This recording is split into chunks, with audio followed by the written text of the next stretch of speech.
Do you want life to flow? But could it be that you yourself are blocking everything good with your fear of losing control? How many good things have already tried to enter your life, only for you to reject them without realizing it, because you still don't know how to trust?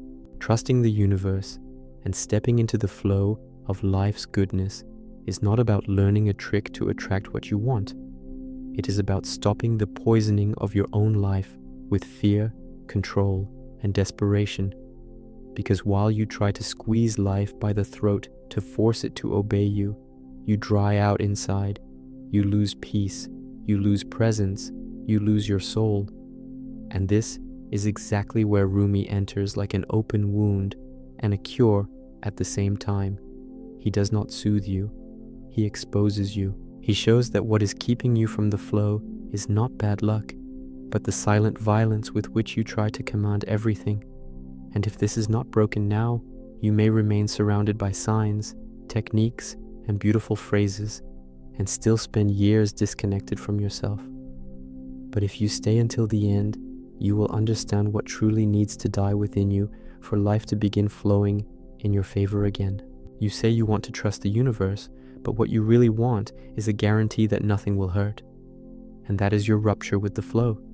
Because real trust is not negotiating with life. It is not saying, I surrender, but only if everything turns out the way I want.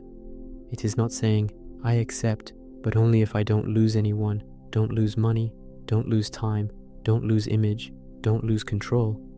That is not surrender. That is fear dressed in spiritual language. That is panic trying to look like faith. And life feels this. The heart feels this. You feel this. Because every time you say you trust, but spend the entire day anxious, replaying scenarios, trying to predict everything, holding everything tight, forcing everything, you are declaring with your entire body that you trust nothing. And that is why so many people talk about flow, but live in war. War with time, war with their own past, war with delays, war with silence, war with no, war with uncertainty. They ask for peace, but refuse to release control. They ask for love, but refuse to remove the armor. They ask for direction, but refuse to drop the habit of manipulating every step. They ask for abundance, but live in the inner constriction of someone who believes they will die if it doesn't happen now. And then they call this a spiritual journey. No, this is exhaustion. This is a heart living clenched inside a closed hand. If I am to be faithful to Rumi, I must confront you at a central point. What many today call trusting the universe is, in his true horizon, closer to trusting God, the order of the real, and ceasing to live as if the ego were the center of everything. In Rumi, the path is not to make life serve the self. It is for the self to step out of the center so that love, truth, and unity with the divine can take its place. So your problem may be harsher than you imagine. Perhaps you are not out of the flow because life forgot you. Perhaps you are out of the flow because you still want the flow to serve your character. You want peace without surrendering pride. You want direction without letting go of vanity. You want love without breaking control. You want blessing without dying to this exhausted self that wants to command everything. In Sufism, this dense, tense, reactive, hungry, grasping layer is often called the nafs, the lower self, the ego that wants to possess, dominate, guarantee, devour. And while this self rules, everything becomes heavy, even what was meant to be grace. Speaking in the first person, as a mirror of your own experience, I would say it like this. I did not suffer because life wasn't flowing. I suffered because I wanted to decide, ahead of time, the exact form of grace. I wanted to choose the timing, the method, the packaging, the outcome, the confirmation. I did not just want to be guided. I wanted to approve the route. I wanted to call blessing only what massaged my desire. And this is where many people quietly destroy themselves from within, because they begin to reject everything that does not feed their urgency. They close the door to deep processes because they don't feel pleasant. They call correction punishment. They call protection delay. They call maturation silence. Rumi always returns to the heart, not the theater of appearances. And the strongest image here is that of the mirror. The heart is like a mirror. When it is covered in rust, it does not reflect properly, not because the light has disappeared, but because the surface has become dirty. In the Sufi tradition, this rust grows through the forgetting of God, inner confusion, and the grime of attachment, fear, and vanity.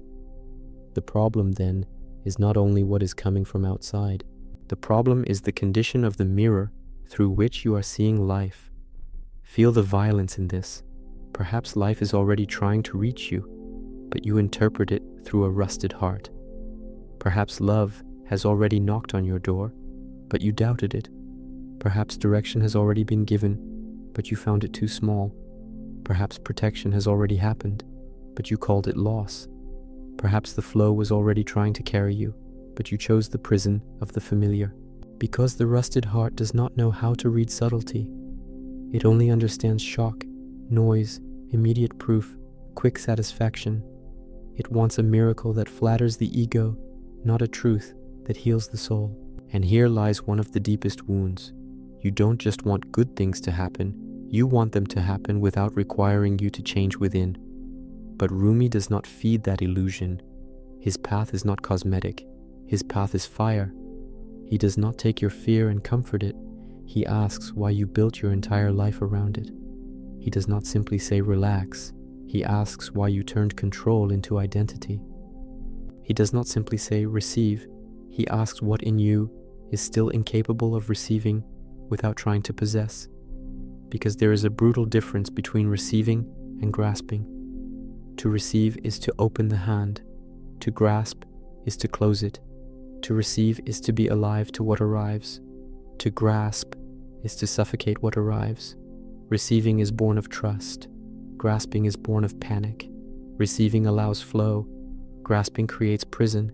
And perhaps all your pain today is hidden here.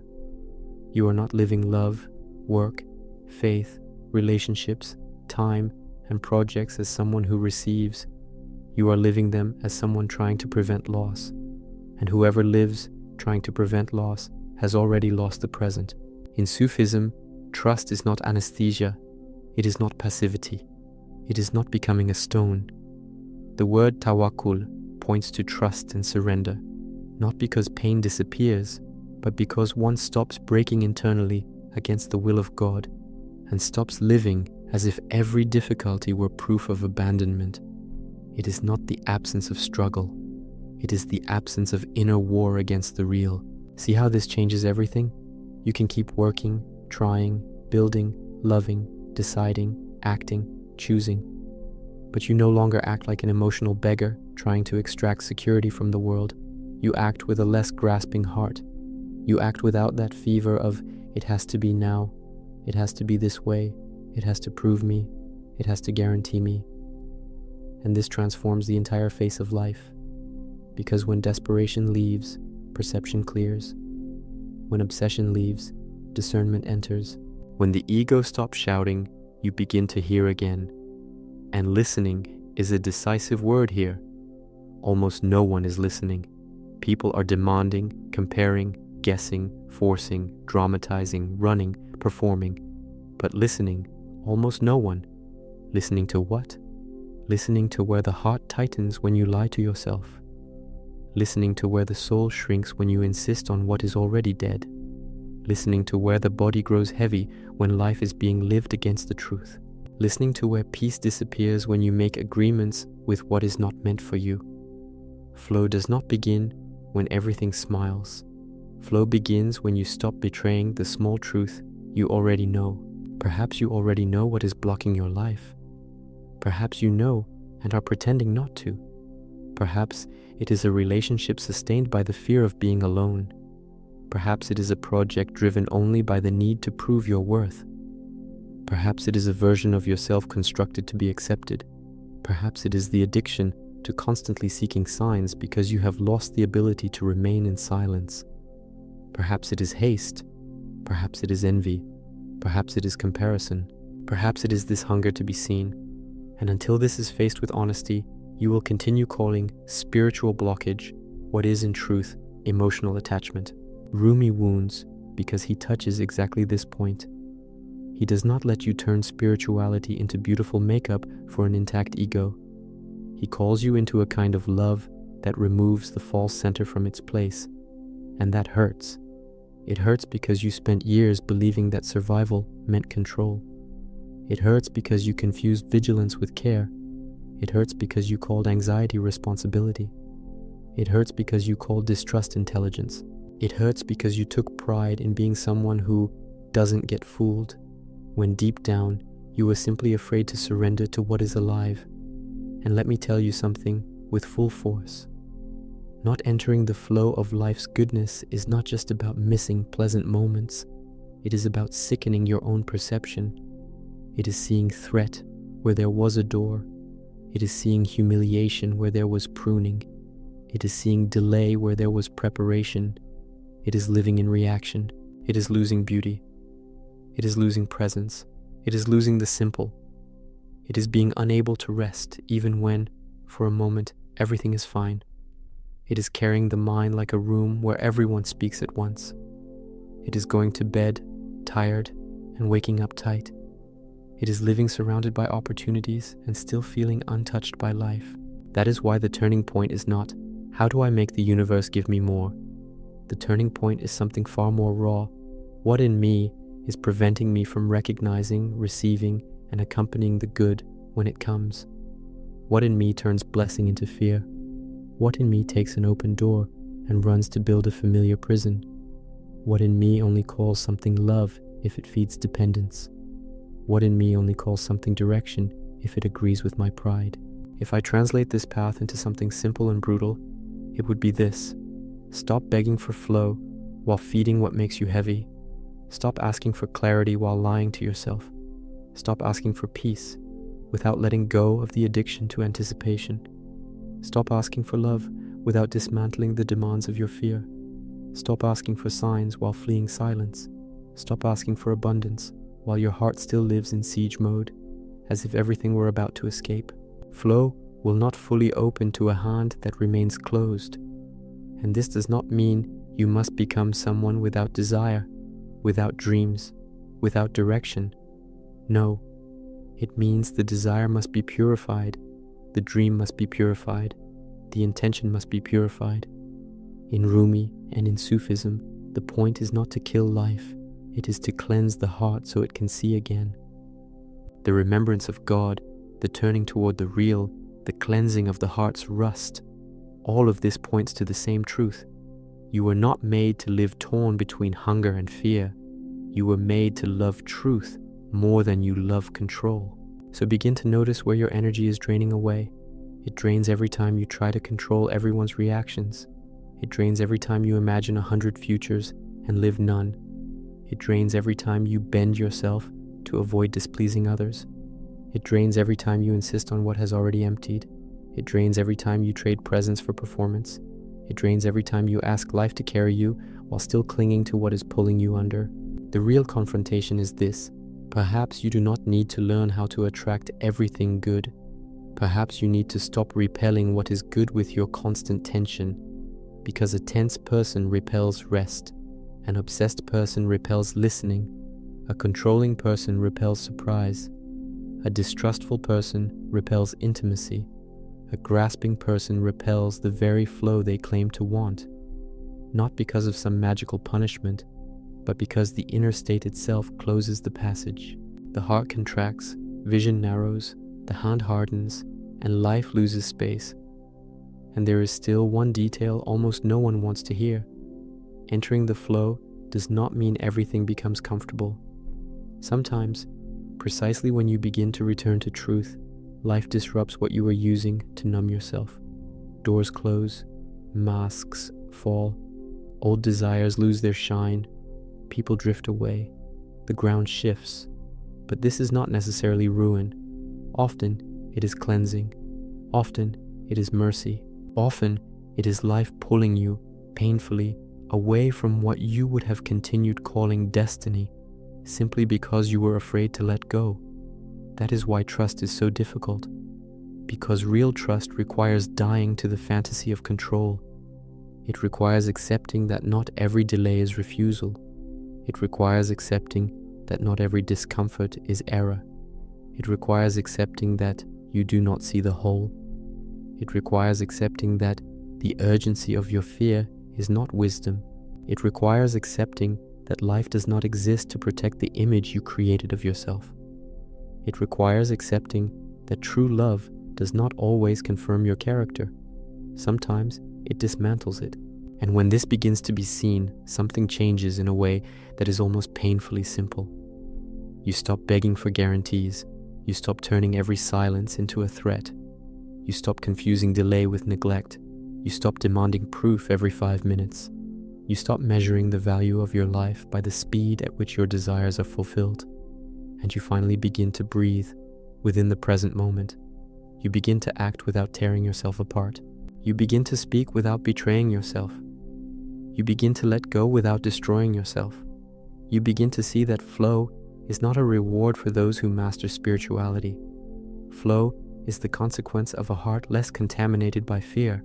So when I say trust the universe through the lens of Rumi, I can only say it honestly like this: trust your panic less and the real more.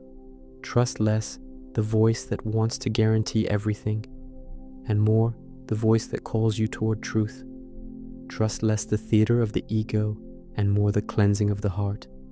Trust less the fantasy of attracting everything and more the courage to align with what is true, even when that dismantles what you used to call good.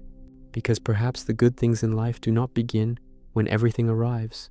Perhaps they begin when what was preventing you from receiving finally starts to fall away. And the question that now burns is this: if life stopped obeying your fear today, who would you be without this old addiction to control? And what would begin to flow the very moment you stopped resisting what is already trying to find you? You want good things to flow, yet you still treat life as an enemy. And no one enters the flow that way. No one enters the flow while looking at everything with suspicion, with the body always ready to defend itself, with the mind always bracing for the worst. That is survival. That is not living. That is not trusting. That is not walking with God.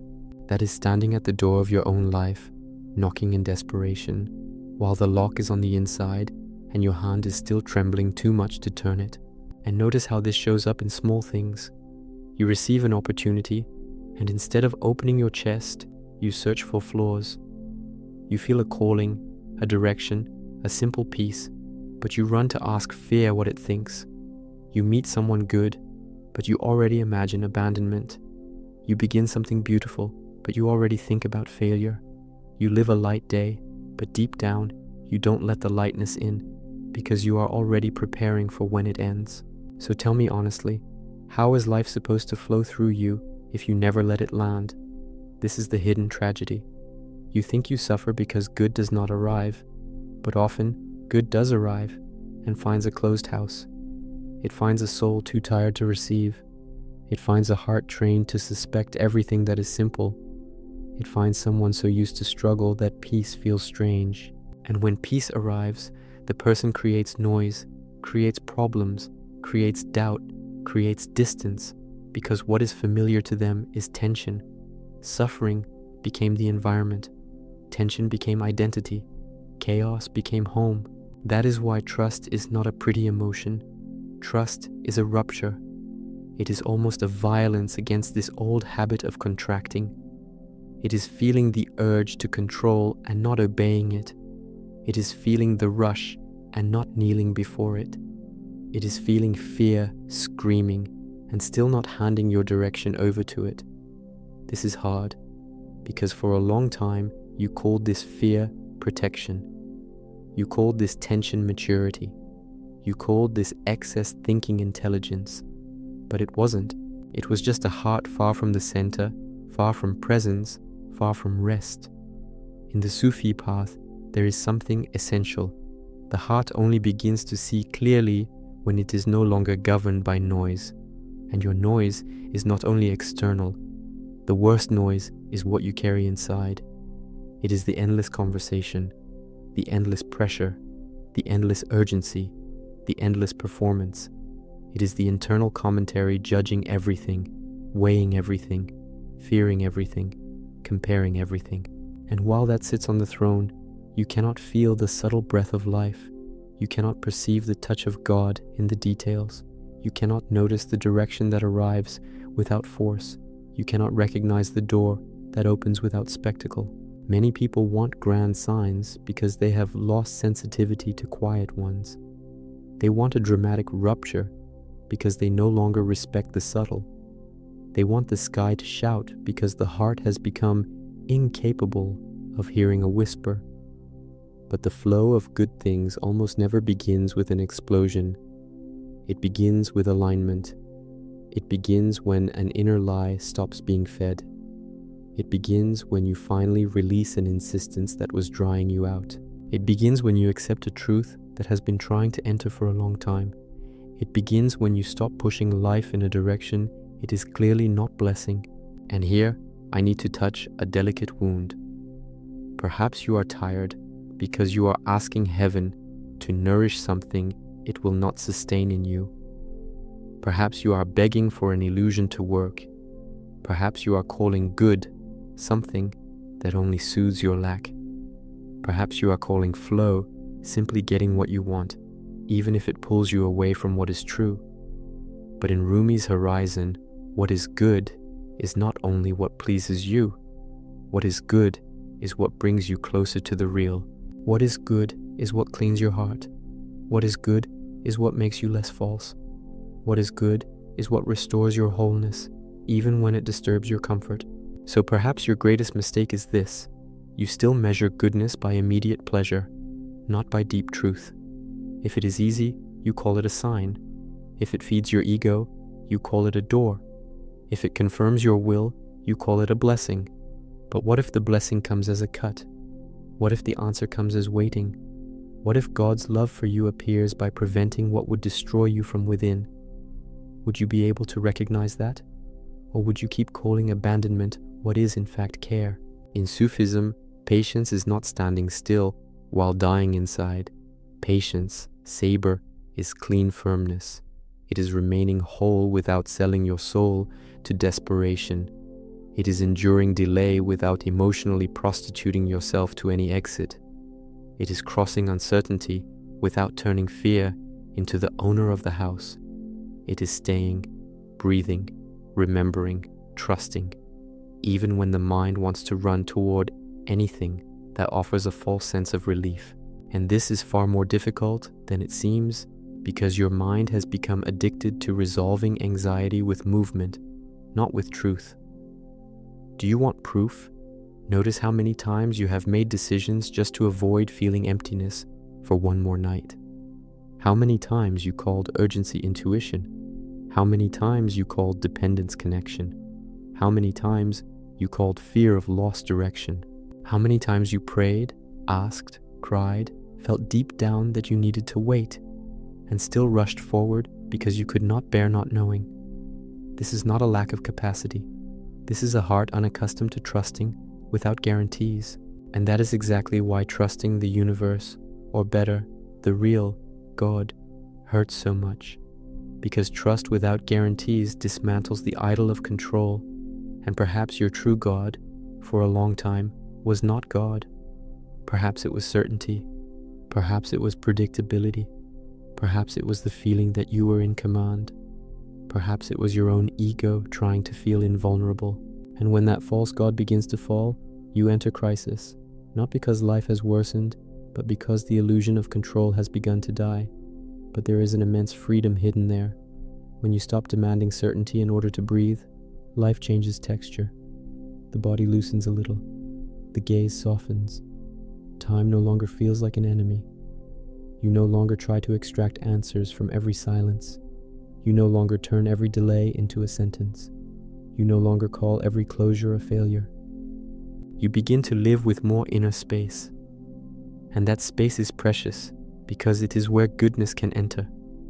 Goodness does not enter a chest clogged with tension. Goodness does not bloom in a heart that keeps closing before it can be touched. Some people hear this and think trusting means becoming passive, accepting everything, not acting, not choosing. No, that would be spiritual cowardice.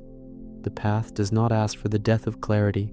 It asks for the death of inner tyranny. You keep acting, but without poison. You keep trying, but without fever. You keep building, but without idolizing results. You keep loving, but without turning love into possession. You keep praying, but without using prayer as a tool to force heaven into giving you immediate confirmation. You keep living, you just stop living on your knees before your own panic. And here comes a central Sufi practice, remembrance. Dhikr is remembrance. Remembrance of God, remembrance of the center, remembrance of what is real, because your problem is not only fear, your problem is forgetfulness. You forget too quickly. You forget what matters. You forget what has already held you before. You forget how many times what seemed like an end became protection. You forget how many times what seemed like delay became maturation. You forget how many times you were carried when you thought you would fall. And in that forgetting, the ego sits back on the throne and begins to say, hold everything, control everything, predict everything, because if you don't, no one will. But that voice lies. It always has. It promises protection and delivers exhaustion. It promises control and delivers rigidity. It promises intelligence and delivers paranoia. It promises security and delivers isolation. That voice does not know how to live in flow, because flow requires trust, and the ego only knows how to possess. The ego does not know how to receive without trying to dominate. It does not know how to wait without trying to manipulate. It does not know how to love without trying to guarantee. It does not know how to walk without seeing the entire map. And so it keeps you dry even when water is near. Perhaps your soul is already tired of this dryness. Perhaps that is why this touches you. Perhaps deep down you have already realized that living like this is unbearable. Unbearable to overthink, to anticipate too much, to defend too much, to doubt too much, to tighten too much. Unbearable to wake up already trying to control what has not even happened yet. Unbearable to not be able to rest even in good moments. Unbearable to receive affection and still expect rejection.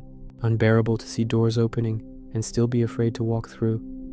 Unbearable to feel that life wants to touch you, but there is an inner wall that will not allow it. And that wall does not fall with pretty phrases. It does not fall with spiritual posturing. It does not fall with empty repetition. It falls with truth. It falls when you stop hiding from yourself. It falls when you look at your own obsession with guarantees and admit, this is making me sick. It falls when you realize that your excess control has not made you safer, only more tired.